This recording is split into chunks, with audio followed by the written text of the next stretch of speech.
Here we have a uniform disk of mass m and radius r initially at rest, so its speed here is given in blue. Its initial speed is 0. It's on an incline of angle theta. We are interested in its speed when it reaches the bottom of the incline. Now later we will use energy considerations to look at this problem, but for now we will apply what we know from the previous videos. We know that the acceleration of such a disk is independent of the mass and the radius, and from this acceleration we can calculate v. You see, we're dealing with linear motion with constant acceleration essentially. So let's use this formula here for constant acceleration. Now we want to relate the distance s travelled by the disk to the height of the centre of mass of the disk above this reference point. Now the reference point is the centre of mass of the disk when it reaches the bottom of the incline. So I want to use this height because we will look at the potential energy of the disk later on. Okay, so what is S in terms of h? Well, that's quite straightforward, because we know that the sine of angle theta, well, you know, if we look at, say, this right angle triangle here, this angle of course is also theta. Sine of theta is opposite over hypotenuse. That's h over s.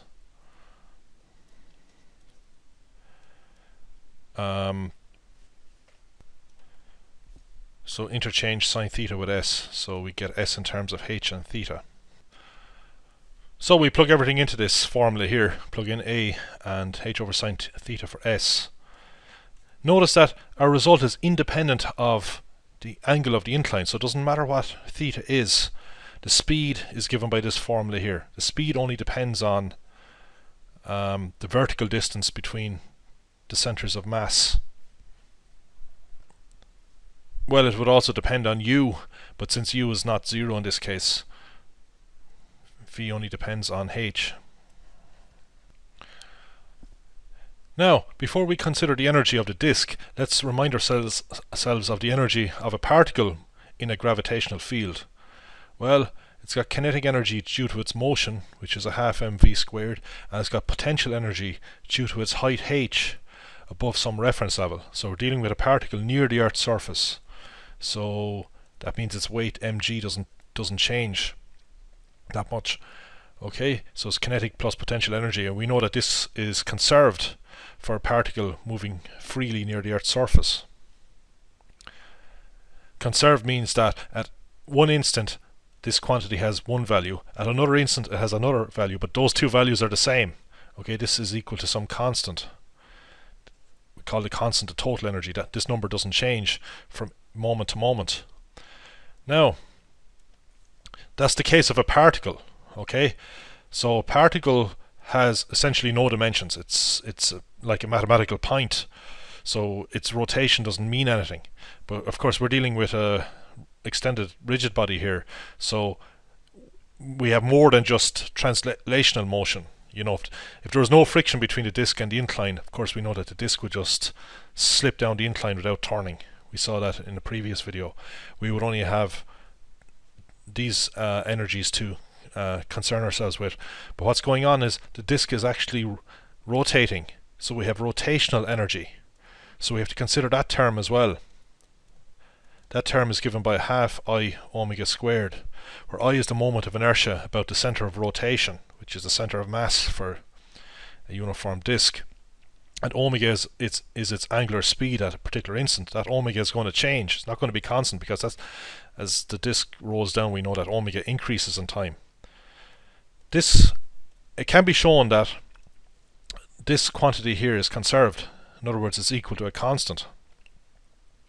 It's the same at any instant as the disk moves down the incline.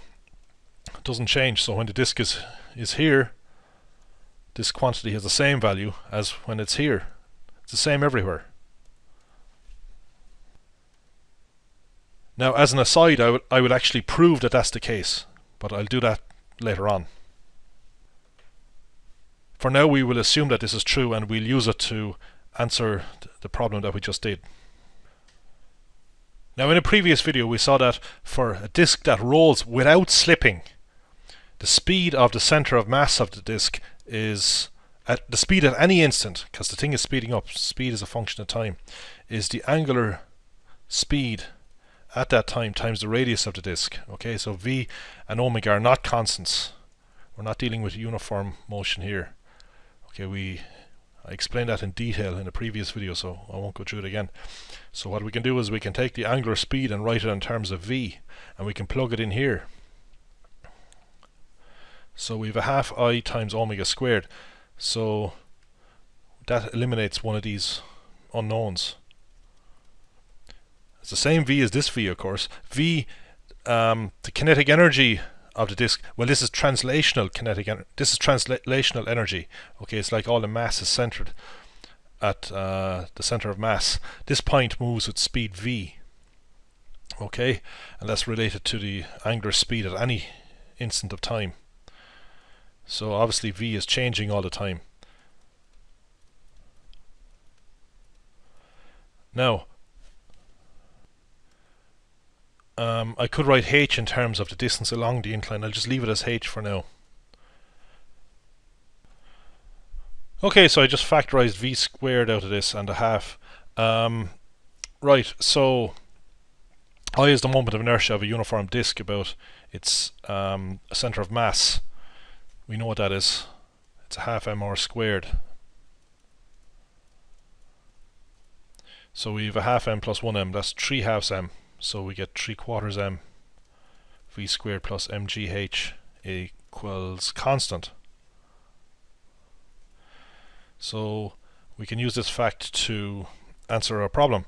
So we can consider the initial position. So I can say initial energy. Well, what's the speed initially? Well, it's 0. We assume that the disk starts from rest. And the height is just h. We just called it h, so I'll just leave it as h. And the final energy, well, the final energy is what we're after. We just call the speed at the bottom of the incline v, and the height is 0. Okay, so when the disk reaches the bottom, the height above this is the reference line here, the height above this line is obviously 0. So these we say that these are equal. So you can see that initially all the energy is potential, and finally all the energy is kinetic. At intermediate points, of course, we have non-zero kinetic and potential energies. Okay, anyway, we just equate these and we get what we have up here. If we equate these, v is equal to mgh divided by 3/4 m. That's v squared, so we get what we saw earlier. V is root 4gh over 3. Okay, now as an aside, I'll prove that this total energy quantity is conserved or constant for this particular situation. So to do that, we will look at v squared. Well, we know v squared can be written like this. We're assuming that the acceleration is constant. So we're assuming that we know the acceleration. So knowing the acceleration, we can plug in for v squared. Okay. Now u doesn't have to be 0. Okay, this could have a. I can take the more general situation of a disk moving with any speed u to begin with. So we just make this more general. So it starts off at any speed u, so it's in any position of its motion, and it ends up with some speed v. Actually, what I'll do is I'll use the letter v for a general speed along its path. Well, what I'll have to do actually is just show this disk at some intermediary point where its velocity is v. So I'll forget about calling the final velocity v. So v is the velocity at any position of the disk. Its initial speed is u. So we can just plug in u squared plus 2as for v squared. Okay, so here's a more general situation where the initial velocity doesn't have to be 0. Some value u. We know the acceleration is for such a disk from previous videos 2g sine theta over 3. And we know the distance s is h over sine theta. We saw that earlier. Sine theta is h over s. So s is h over sine theta. We see that the speed doesn't depend on the angle of the incline, but it does depend on h, the height above some reference level. Okay, I've decided to draw this out more carefully. So here is the disk at some intermediary position. Its speed is v, and this quantity is its energy at this speed, and we want to prove that this quantity is constant. So just remove this. This is what we want to prove. So in other words, no matter what v is or h is, all of this quantity will work out to be the same number. That number is the total energy of the disk. We can see that v is obviously going to go up, but of course h will go down to compensate, so that all of this quantity works out to be conserved. Now I just want to make a few adjustments here. Capital H is the initial height of the disk above this reference level. The reference level is the center of mass of the disk when it reaches the bottom of the incline. So obviously capital H is fixed. What's changing is little h. Little h is decreasing. So here, this distance is just big H minus little h, and the distance travelled by the disk along the incline is related to big H minus h and theta. So the distance is called s, of course, for this formula. So sine theta is opposite over hypotenuse, and we rearrange that to get this here. So what I want to do is I want to change this here, because I want to take a more general setup. Okay, so I plug in for v squared here, and I have to multiply it by a half. So we get a half u squared, and we've half of this term, so that's going to give us 2g into big H minus little h over 3. Alright, and all of this here is multiplied into this thing. Well, we've seen this already. For a uniform disk, this quantity is a half mr squared. So we get half m plus 1m. That's 3/2 m.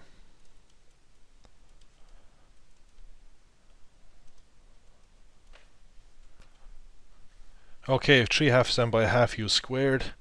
Multiplying these two terms together, well, we're going to get mg big H minus mg little h. And finally we have plus mg little h. But notice something, u is fixed, it's the initial speed, that never changes. Big H is fixed, it's the initial height. Little h is the variable. Little h changes with time, and you can see that little h disappears out of this. So the total energy is equal to this quantity. So no matter where the disk is, no matter what its speed v is and its height above the reference level is, the total energy is equal to this quantity, which is a constant. This quantity is actually the initial energy of the disk. Okay, so it's initially at a height h above the reference level. So that explains this term here, the potential energy. Now this term here must be made up of the kinetic energy of the center of mass plus the rotational energy. Okay, so just as a check, we can write down the total energy of the disk when it starts. Here's its initial rotational energy. In general, it's a half I times omega squared, where omega is the angular speed, the initial angular speed. Of course, I is the moment of inertia about the center of rotation. We can fill in for the moment of inertia of a uniform disk about its center. So so that's a quarter mu squared. Okay, so we have a quarter mu squared plus a half mu squared. That gives us these two terms give us the 3/4 mu squared. So this equals this, so it checks out. Now, as yet another aside, I will prove that this quantity is conserved using another method. I will use calculus. You see, if an expression is constant, if it doesn't change with time, then if we differentiate it with respect to time, we should get 0. Okay, if e is just a number, its derivative with respect to time is going to be 0.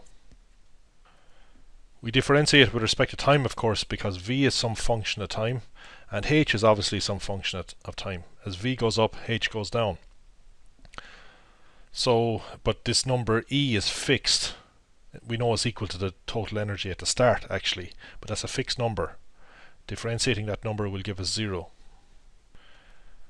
Now we will be using implicit differentiation because V is and H are defined implicitly in this function here. So we have to prove that E dt is constant, so we're going to go and differentiate all of this here with respect to time. Okay, so let's see, I'll fit it over here. So 3/4 m is just a constant. So we leave that to one side, of course, that's just a number. And now we have to differentiate v squared. But this is where we use the chain rule.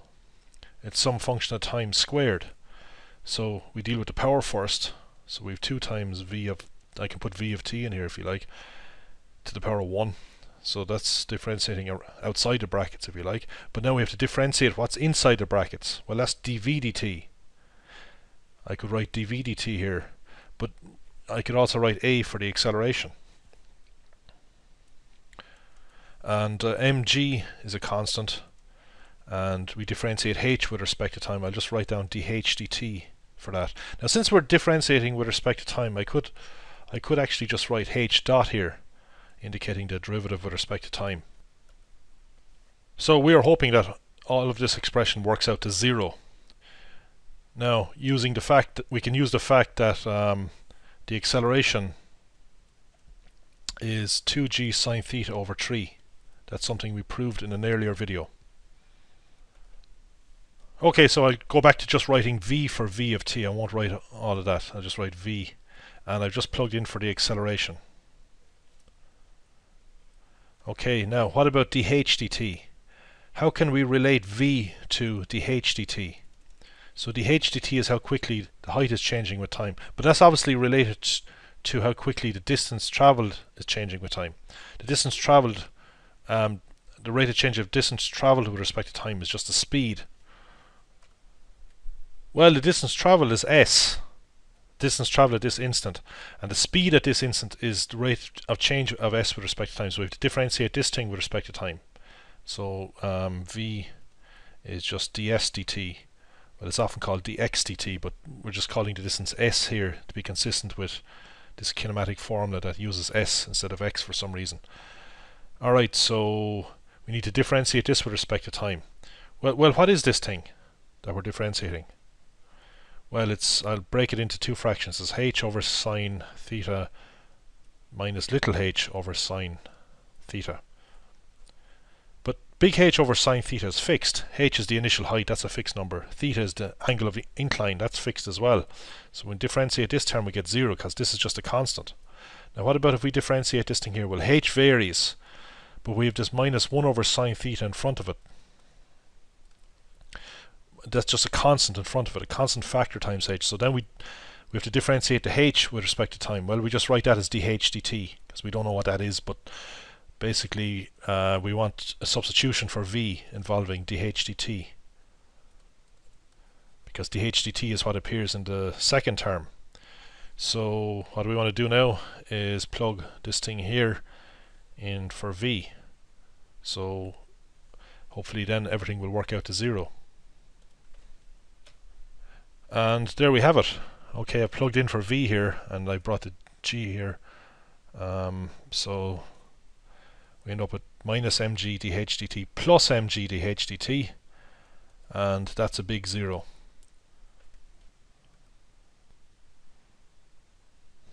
I should say that energy conservation also holds for a uniform annulus. So we saw that in the previous video. The outer radius is r, the inner radius is b. The moment of inertia about the axis of rotation is given by this here, and of course we can adjust these masses because the mass is proportional to the area.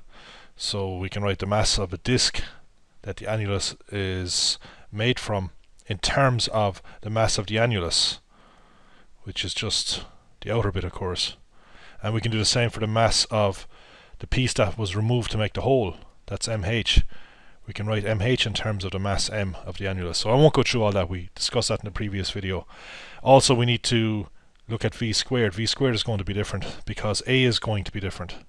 The acceleration of a uniform annulus is given by this formula here that we derived in a previous video.